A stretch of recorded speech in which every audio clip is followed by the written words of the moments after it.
Hello ಎಲ್ರಿಗೂ ನಮಸ್ಕಾರ. ಎಲ್ಲರೂ ಹೇಗಿದ್ದೀರಾ? Welcome back to my channel ಮನುಸ್ ನೆಸ್ಟ್. ನೀವೆಲ್ಲರೂ ಚೆನ್ನಾಗಿದ್ದೀರಾ ಅನ್ನೋದು ನನ್ನ ಭಾವನೆ.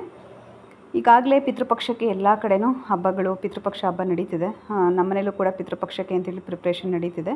ನಾನಿಲ್ಲಿ ಪಿತೃಪಕ್ಷಕ್ಕೆ ಅಂತೇಳಿ ಚಕ್ಲಿ ಕೋಡ್ಬಳೆ ನಿಪ್ಪಟ್ಟು ಮಾಡೋದಕ್ಕೆ ಅಕ್ಕಿನೆಲ್ಲ ತೊಳೆದು ನೆನೆಸಿ ಒಣಗಾಕಿದ್ದೀನಿ. ಒಂದು 5 ನಿಮಿಷಗಳ ಕಾಲ ಅಕ್ಕಿನ ನೆನೆಸಿ ವಾಶ್ ಮಾಡಿದ ನಂತರ 5 ನಿಮಿಷ ನೆನೆಸಿ ನಂತರ ಒಣ ಹಾಕಿದಿರುವಂತಹ ಅಕ್ಕಿನ ಇವಾಗೆಲ್ಲ ತೆಗಿತಾ ಇದ್ದೀನಿ. ನಾನು ಇವತ್ತಿನ ವ್ಲಾಗಲ್ಲಿ 2-3 ದಿವಸದ ವೀಡಿಯೋಸ್ಗಳನ್ನ ಶೇರ್ ಮಾಡ್ತಾಯಿದ್ದೀನಿ. ಯಾಕಂದರೆ ನನಗೆ ವೀಡಿಯೋ ಮಾಡೋದಕ್ಕೆ ತುಂಬ ಕಷ್ಟ. ಯಾಕಂದರೆ ಯಾರೋ ಒಬ್ಬರು ಇದ್ದರೆ ವೀಡಿಯೋ ಮಾಡೋದಕ್ಕೆ ಸರಿ. ನಮ್ಮ ಮನೇಲಿ ಏನಾಗಿದೆ ಅಂದರೆ ವೀಡಿಯೋ ಮಾಡೋದಕ್ಕೆ ಯಾರೂ ಇಲ್ಲ. ತುಂಬ ಸಣ್ಣ ಮಕ್ಕಳಿರೋದ್ರಿಂದ ಅವ್ರಿಗೆ ವೀಡಿಯೋ ಅಷ್ಟು ನೀಟಾಗಿ ಮಾಡೋದಕ್ಕಾಗೋದಿಲ್ಲ. ನನ್ನ ಮಗಳಿದ್ದಾಗ ಸ್ವಲ್ಪ ಚೆನ್ನಾಗಿ ಮಾಡಿಕೊಡ್ತಿದ್ಲು ವೀಡಿಯೋಸ್ಗಳನ್ನೆಲ್ಲ. ಇವಾಗ ನನಗೆ ವೀಡಿಯೋ ಮಾಡೋದೇ ಕಷ್ಟ ಆಗ್ತಿದೆ. ಸೊ ಹಾಗಾಗಿ ಸ್ವಲ್ಪ ಶಾರ್ಟ್ ವೀಡಿಯೋಸ್ಗಳನ್ನೇ ನಾನು ಜಾಸ್ತಿ ಶೇರ್ ಮಾಡ್ತಾಯಿದ್ದೀನಿ. ನಾನಿಲ್ಲಿ ರೆಸಿಪೀಸ್ಗಳನ್ನ ಯಾವುದು ಜಾಸ್ತಿ ಶೇರ್ ಮಾಡ್ತಾಯಿಲ್ಲ. ಚಕ್ಲಿ ಮತ್ತು ನಿಪ್ಪಟ್ಟೆಲ್ಲ ರೆಸಿಪಿಗಳು ಮಾತ್ರ ನಾನು ಶೇರ್ ಮಾಡ್ತಾಯಿದ್ದೀನಿ. ಯಾಕಂದರೆ ಪ್ರತಿಯೊಂದೂ ನಾನು ಅಲ್ಲಿ ತುಂಬ ಕೆಲಸದ ಗಡಿಬಿಡಿಲಿ ಎಲ್ಲನೂ ರೆಸಿಪಿಗಳನ್ನ ಶೂಟ್ ಮಾಡ್ಕೊಳ್ಳೋದಕ್ಕೆ ಆಗಲಿಲ್ಲ. ಇವತ್ತು ಎಷ್ಟು ಸಾಧ್ಯನೋ ಅಷ್ಟು ನಾನು ರೆಸಿಪಿನ ಶೇರ್ ಮಾಡಿದ್ದೀನಿ. ಇವಾಗ ನಾನಿಲ್ಲಿ ಚಕ್ಲಿನ ತೊಳೆದು ಒಣಗಾಕಿರುವಂತಹ ಅಕ್ಕಿ ಚೆನ್ನಾಗಿ ಡ್ರೈ ಆಗಿದೆ.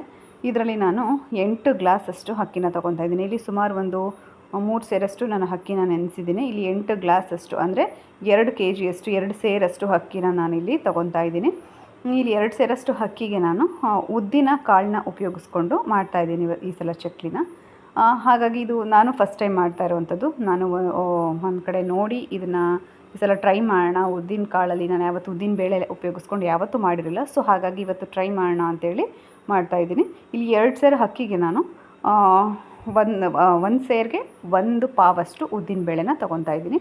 ಹಾಗೆ 2 ಸೇರಿಗೆ 2 ಪಾವಷ್ಟು ಉದ್ದಿನ ಬೇಳೆನ ತೊಗೊಂಡಿದ್ದೀನಿ. ಇದರಲ್ಲಿ 8 ಗ್ಲಾಸಷ್ಟು ಅಕ್ಕಿ ಇದೆ. ಸೊ ಹಾಗಾಗಿ 2 ಗ್ಲಾಸಷ್ಟು ನಾನು ಉದ್ದಿನ ಬೇಳೆನ ತೊಗೊಂಡು ಇದು ಸ್ವಲ್ಪ ಕಲರ್ ಚೇಂಜ್ ಆಗೋವರೆಗೂ ಕೂಡ ಗಮ್ ಅಂತ ಒಂದು ಸ್ಮೆಲ್ ಬರುತ್ತೆ, ಅಲ್ಲಿವರೆಗೂ ಕೂಡ ಚೆನ್ನಾಗಿ ಇದನ್ನು ನಾವು ಫ್ರೈ ಮಾಡ್ಕೋಬೇಕಾಗತ್ತೆ. ಕೆಲವರು ಬೇಯಿಸು ಕೂಡ ಮಾಡ್ತಾರೆ. ನಾನು ಹಿಟ್ಟನ್ನ ರೆಡಿ ಮಾಡಿ ಇಟ್ಕೊಂಬಿಡೋಣ ಫಸ್ಟೇ, ಸ್ವಲ್ಪ ಈಸಿ ಆಗುತ್ತೆ ಅನ್ನೋದಕ್ಕೋಸ್ಕರ ಹಿಟ್ಟು ಮಾಡಿಸೋದಕ್ಕೆ ಮಿಲ್ಗೆ ಹೇಗೂ ಹೋಗ್ತಾ ಇದ್ದೀನಲ್ವ. ಸೊ ಹಾಗಾಗಿ ಉದ್ದಿನ ಬೇಳೆನ ಸ್ವಲ್ಪ ಚೆನ್ನಾಗಿ ಹುರ್ಕೊಂಡು ನಂತರ ನಾನು ಮಿಲ್ ಮಾಡಿಸ್ಕೊಬಿಡೋಣ ಅಂತೇಳಿ ಮಾಡಿಸ್ಕೊತಾ ಇದ್ದೀನಿ. ನೋಡಿ ಇವಾಗ ಇದು ಫ್ರೈ ಆಗಿದೆ, ಸ್ವಲ್ಪ ಕಲರ್ ಕೂಡ ಚೇಂಜ್ ಆಗ್ತಾ ಬರ್ತಿದೆಯಲ್ಲ. ಸೊ ಇದಿಷ್ಟಾದರೆ ಸಾಕು. ಇವಾಗ ಇದನ್ನು ನಾವು ಒಂದು ಬೇರೆ ಪಾತ್ರೆಗೆ ಶಿಫ್ಟ್ ಮಾಡ್ಕೊಬಿಡೋಣ. ಇದನ್ನು ಶಿಫ್ಟ್ ಮಾಡ್ಕೊಂಡಿದ್ದ ನಂತರ ಅಕ್ಕಿನ ಉರಿಯೋ ಅವಶ್ಯಕತೆ ಏನಿಲ್ಲ. ನಾವು ತೊಳೆದು ಒಣಗಾಕಿರೋದ್ರಿಂದ ಸ್ವಲ್ಪ ಬಿಸಿ ಆದರೆ ಸಾಕು. ಸ್ವಲ್ಪ ಬೆಚ್ಚಗೆ ಆಗ್ತಿದ್ದಂಗೆ ಸ್ವಲ್ಪ ಇದನ್ನು ತೆಗೆದಿಟ್ಕೊಂಡ್ಬಿಡ್ಬೇಕಾಗತ್ತೆ. ತುಂಬ ಉರಿಯೋ ಅವಶ್ಯಕತೆ ಇಲ್ಲ.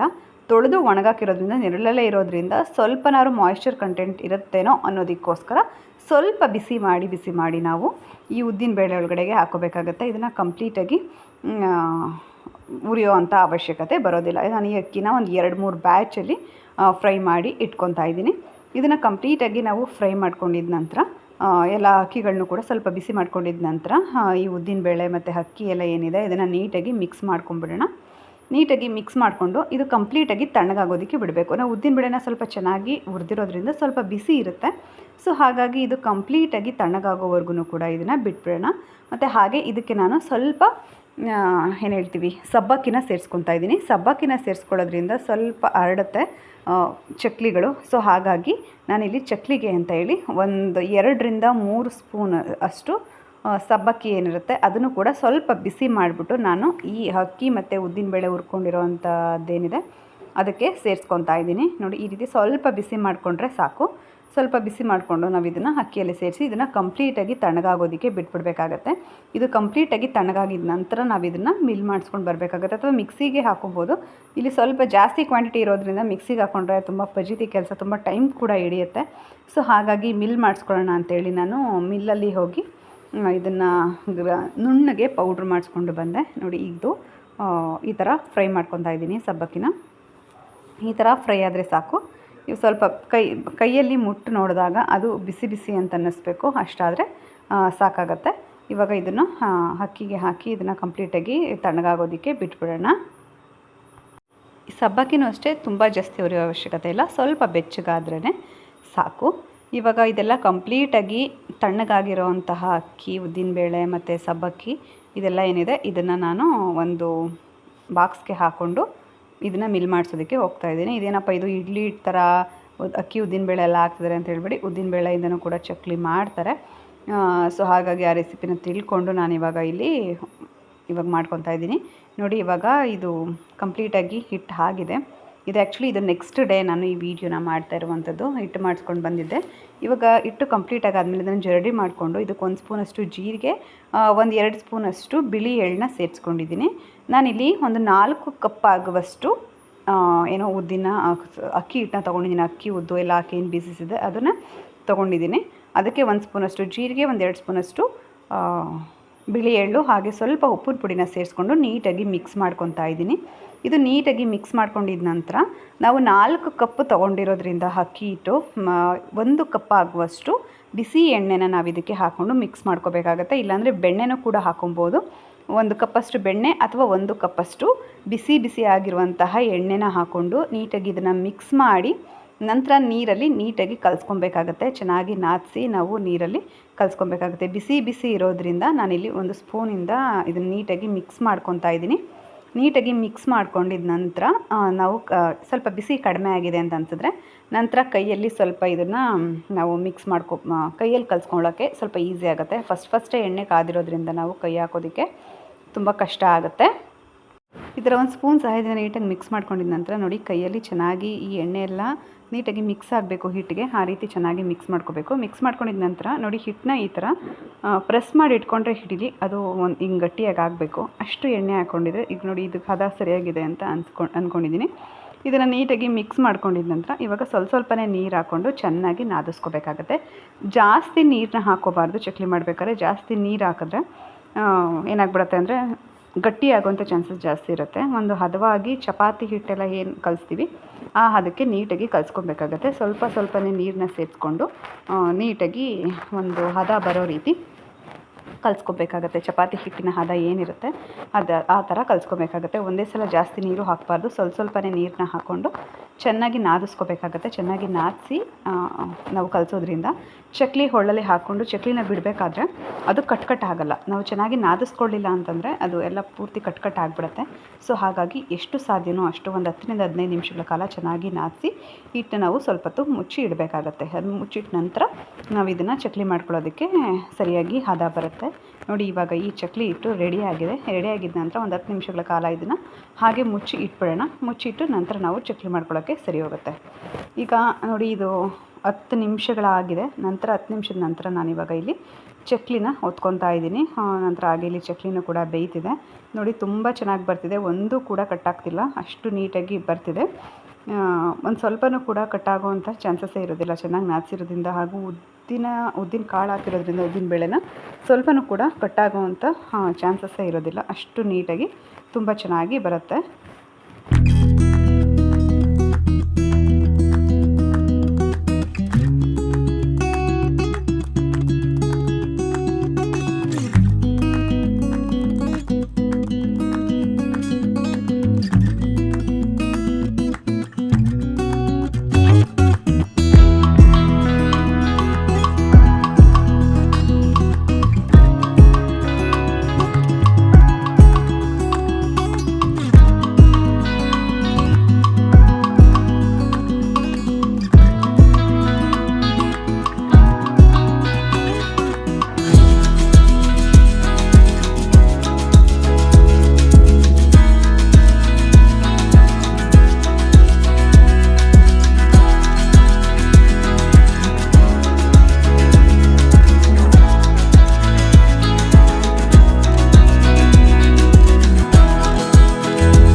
ನೋಡಿ ಈ ರೀತಿ ಚಕ್ಲಿಗಳನ್ನೆಲ್ಲ ಒಂದು ಏನು ಹೇಳ್ತೀವಿ ಎಣ್ಣೆ ಕವರ್ ಮೇಲೆ ಹಾಕ್ಕೊಂಡು ಈ ಥರ ಕರ್ಕೊಬೇಕಾಗತ್ತೆ. ಈ ಥರ ತುಂಬ ಕ್ರಿಸ್ಪಿಯಾಗಿ ತುಂಬ ಚೆನ್ನಾಗಿರುವಂತಹ ಚಕ್ಲಿ ಆಗಿತ್ತು. ತುಂಬ ಚೆನ್ನಾಗಿತ್ತು. ತುಂಬ ಟೇಸ್ಟು ಅಷ್ಟೇ ತುಂಬ ಚೆನ್ನಾಗಾಗಿತ್ತು. ನಾವು ರೆಗ್ಯುಲರಾಗಿ ಅಕ್ಕಿ ಮತ್ತು ಹುರ್ಗಡ್ಲೆ ಹಾಕಿ ಮಾಡೋ ಚಕ್ಲಿಗಿಂತ ಟೇಸ್ಟಿಯಾಗಿತ್ತು.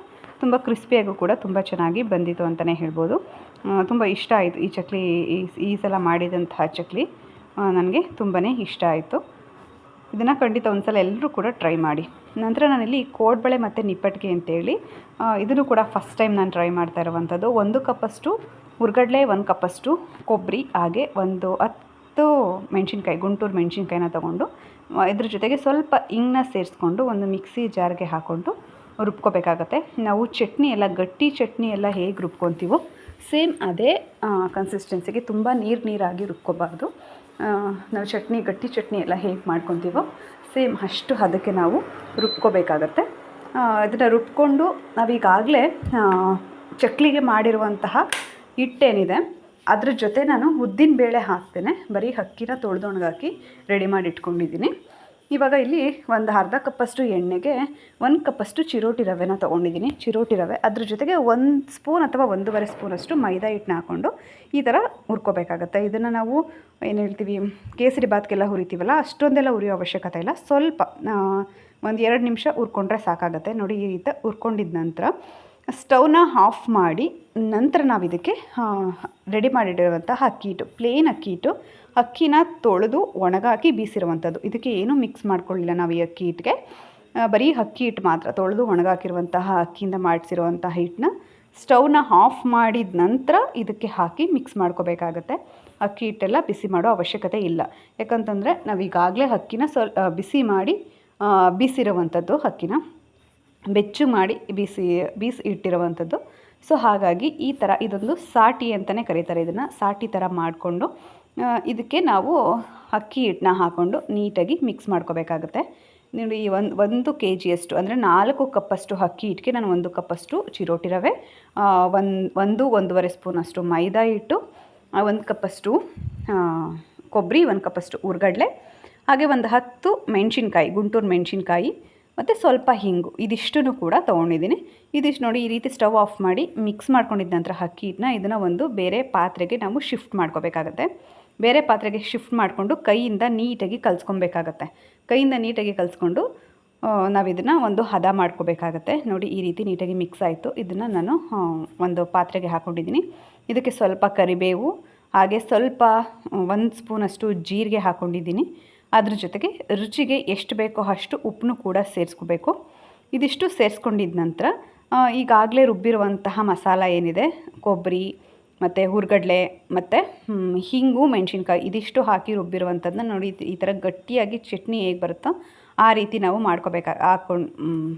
ರುಬ್ಬಿರುವಂಥದ್ದನ್ನ ನಾವು ಈ ಹಿಟ್ಟಿಗೆ ಹಾಕ್ಕೊಂಡು ನೀಟಾಗಿ ಕಲಿಸ್ಕೊಬೇಕಾಗತ್ತೆ. ಇದನ್ನು ನೀಟಾಗಿ ಕಲಿಸ್ಕೊಂಡು ಸ್ವಲ್ಪನೇ ನೀರನ್ನ ಸೇರಿಸ್ಕೊಂಡು ನಾವು ಇದನ್ನು ಅಷ್ಟೇ ಚಪಾತಿ ಹಿಟ್ಟಿನ ಅದಕ್ಕೆ ಕಲಿಸ್ಕೋಬೇಕಾಗತ್ತೆ. ಫಸ್ಟು ಈ ಮಸಾಲ ಎಲ್ಲ ಏನಿದೆ ಅದನ್ನು ನೀಟಾಗಿ ಮಿಕ್ಸ್ ಆಗೋ ರೀತಿ ಚೆನ್ನಾಗಿ ಕಲಿಸ್ಕೋಬೇಕಾಗತ್ತೆ. ಕಲಿಸ್ಕೊಂಡಿದ್ದ ನಂತರನೇ ನಾವು ಇದನ್ನು ನೀರು ಹಾಕ್ಕೊಂಡು ಸ್ವಲ್ಪನೇ ನೀರನ್ನ ಹಾಕ್ಕೊಂಡು ನೀಟಾಗಿ ಒಂದು ಹದ, ಚಪಾತಿ ಹಿಟ್ಟಿನ ಹದ ಏನು ಬರುತ್ತೆ ಆ ಹದಕ್ಕೆ ನಾವು ಇದನ್ನು ಕೂಡ ಕಲಿಸ್ಕೋಬೇಕಾಗತ್ತೆ.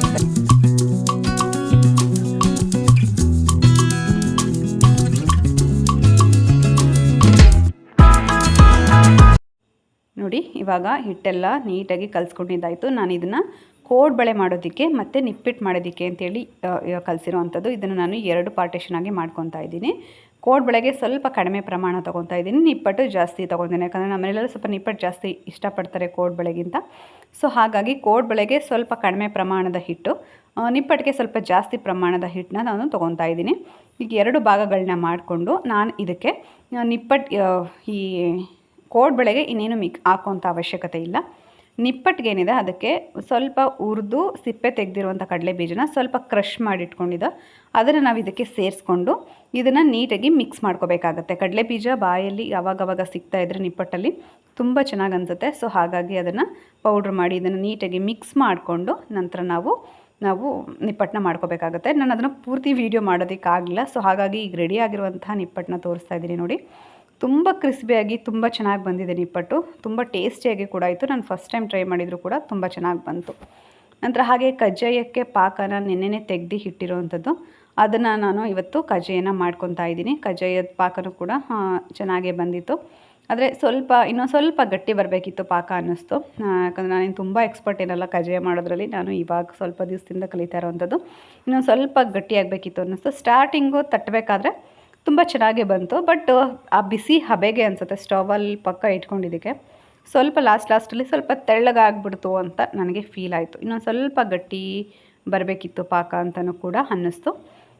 ಈ ರೀತಿ ಕಜ್ಜಾಯ ಎಲ್ಲ ತಟ್ಟಿ ನಾವು ಬೇಯಿಸ್ಕೊಂಡ್ವಿ. ಕಜ್ಜಾಯನೂ ಕೂಡ ತುಂಬ ಚೆನ್ನಾಗಿ ತುಂಬ ಸಾಫ್ಟಾಗಿ ಕೂಡ ಆಗಿತ್ತು.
ಇದು ನೆಕ್ಸ್ಟ್ ಡೇ ಹಬ್ಬಕ್ಕೆ ಹಿಂದೆ 2 ದಿನಗಳ ನಂತರ ಎಲ್ಲ ಪ್ರಿಪ್ರೇಷನ್ ಆಗಿದ ನಂತರ ಹಬ್ಬದ ದಿವಸ ನಾನೇನು ಜಾಸ್ತಿ ವೀಡಿಯೋ ಮಾಡೋದಕ್ಕಾಗಲಿಲ್ಲ. ಇದು ಹಬ್ಬಕ್ಕೆ ಅಂಥೇಳಿ ಮಾಡಿರುವಂತಹ ವೀಡಿಯೋ. ಹಬ್ಬದ ದಿವಸ ಪೂಜೆ ಮಾಡಬೇಕಾದ್ರೆ ಮಾಡಿರುವಂತಹ ಪುಟ್ಟದಾಗಿರುವಂಥ ಒಂದು ವೀಡಿಯೋ. ಇದಿಷ್ಟೇ ಮಾಡ್ಕೊಳ್ಳೋಕ್ಕೆ ಸಾಧ್ಯ ಆಗಿದ್ದು. ತುಂಬ ಕೆಲಸ ಇದ್ದಿದ್ದ ಕಾರಣ ಮತ್ತು ವೀಡಿಯೋ ಮಾಡೋದಕ್ಕೂ ಕೂಡ ಯಾರೂ ಇರಲಿಲ್ಲ. ಸೊ ಹಾಗಾಗಿ ನಾನು ಜಾಸ್ತಿ ವೀಡಿಯೋ ಮಾಡ್ಕೊಳ್ಳೋದಕ್ಕಾಗಲಿಲ್ಲ. ಬೆಳಗ್ಗೆಯಿಂದ ನಾನ್ ವೆಜ್ ಅಡುಗೆ ಎಲ್ಲ ಮಾಡಿಕೊಂಡು ಎಲ್ಲ ರೆಡಿ ಮಾಡಿದ ನಂತರ ಸಂಜೆ ಟೈಮ್ ಒಂದು 6 ಗಂಟೆ ಟೈಮಲ್ಲಿ ಇದನ್ನೆಲ್ಲ ಈಗ ಹೆಡೆಗೆ ನಾವು ಏನೆಲ್ಲ ತಿಂಡಿ ಎಲ್ಲ ಮಾಡಿದ್ದೀವಿ ಅದನ್ನೆಲ್ಲ ಜೋಡಿಸಿದ್ದೀನಿ. ನಾನು ಲಾಸ್ಟ್ ಇಯರು ಸ್ವಲ್ಪ ಡೀಟೇಲಾಗಿ ವೀಡಿಯೋನ ಹಾಕಿದ್ದೆ. ಆವಾಗ ನನ್ನ ಮಗಳಿದ್ದು ಸ್ವಲ್ಪ ಡೀಟೇಲಾಗೆಲ್ಲ ವೀಡಿಯೋ ಎಲ್ಲ ಮಾಡಿಕೊಟ್ಟಿದ್ಲು ನನಗೆ. ಈ ವರ್ಷ ನನಗೆ ವೀಡಿಯೋ ಮಾಡೋದಕ್ಕೆ ಅಷ್ಟು ಆಗಲಿಲ್ಲ. ಸೊ ಹಾಗಾಗಿ ಈ ಥರ ಸ್ವಲ್ಪನೇ ವೀಡಿಯೋನ ಈ ಸಲ ನಾನು ನಿಮ್ಮ ಜೊತೆ ಶೇರ್ ಮಾಡ್ತಾಯಿದ್ದೀನಿ. ಇಲ್ಲಿ ಎಡೆಗೆಲ್ಲ ರೆಡಿ ಮಾಡಿಕೊಂಡು ಒಂದು 6 ಗಂಟೆ ಅಂತ ಟೈಮಲ್ಲಿ ಪೂಜೆನ ಮಾಡ್ಕೊಂಡ್ವಿ ಅಂತಲೇ ಹೇಳ್ಬೋದು. ನಾವು ಏನೇನೆಲ್ಲ ತಿಂಡಿ ಮಾಡಿದ್ವಿ ಅದನ್ನೆಲ್ಲ ಜೋಡಿಸಿ ಪೂಜೆ ಮಾಡುವಂಥದ್ದು ವಾಡಿಕೆ. ಇದನ್ನು ನಮ್ಮ ಹಿರಿಯರಿಗೆ ಅಂತಲೇ ಮಾಡುವಂಥದ್ದು. ವರ್ಷಕ್ಕೆ ಒಂದು ಸಲ ಅವ್ರು ಏನೆಲ್ಲ ತಿಂತಿದ್ರು ಮತ್ತು ಏನು ತಿಂಡಿ ತಿನಿಸುಗಳು ಹಿಂದಿನ ಕಾಲದಲ್ಲೆಲ್ಲ ಏನು ಮಾಡ್ತಿದ್ವಿ, ಕಜ್ಜಾಯ, ಚಕ್ಲಿ, ಕೋಡ್ಬಳೆ, ನಿಪ್ಪಟ್ಟು, ಕರ್ಜಿಕಾಯಿ, ಚಿರೋಟಿ ಮತ್ತು ಫ್ರೂಟ್ಸ್ ಆಗಿರ್ಬೋದು, ಮತ್ತು ಬ್ರೆಡ್ಡು, ಬಿಸ್ಕೆಟ್ ಅಂತೆ ಈ ಥರದ್ದೆಲ್ಲ ತೊಗೊಬಂದು, ಕಡಲೆಕಾಯಿ ಈ ಥರದ್ದನ್ನೆಲ್ಲ ತೊಗೊಬಂದು ಇಟ್ಟು ಪೂಜೆನ ಮಾಡಿ ಮುಗಿಸ್ತೀವಿ. ಇದಿಷ್ಟು ಸಿಂಪಲ್ಲಾಗಿ ಮಾಡಿರುವಂತಹ ಒಂದು ಪೂಜೆ ಅಥವಾ ವ್ಲಾಗ್ ಅಂತಲೇ ಹೇಳ್ಬೋದು. ಈ ವ್ಲಾಗ್ ನಿಮ್ಗೆ ಏನಾದ್ರು ಸ್ವಲ್ಪನಾದ್ರು ಇಷ್ಟ ಆಗಿರೋ ಗೊತ್ತಲ್ಲ ಏನು ಮಾಡಬೇಕು ಅಂತ. ಒಂದು ಲೈಕ್ ಮಾಡಿ, ಕಮೆಂಟ್ ಮಾಡಿ, ಸಬ್ಸ್ಕ್ರೈಬ್ ಮಾಡಿ, ಪಕ್ಕದಲ್ಲಿರುವಂಥ ಬೆಲ್ಲೈಕನ್ನ ಪ್ರೆಸ್ ಮಾಡಿ ಆಲ್ ಅನ್ನೋ ಆಪ್ಷನ್ನ ಸೆಲೆಕ್ಟ್ ಮಾಡಿ. ಆವಾಗ ನಾನು ಹಾಕುವಂಥ ವೀಡಿಯೋ ನೋಟಿಫಿಕೇಷನ್ ನಿಮಗೆ ಫಸ್ಟ್ ಬಂದು ತಲುಪುತ್ತೆ ಅಂತ ಹೇಳ್ತಾ ಇವತ್ತಿನ ವೀಡಿಯೋನ ಮುಗಿಸ್ತಾ ಇದ್ದೀನಿ. ಬಾಯ್. ನಾನು ಇವತ್ತು ಹೋಗಿ ಬರಲಾ?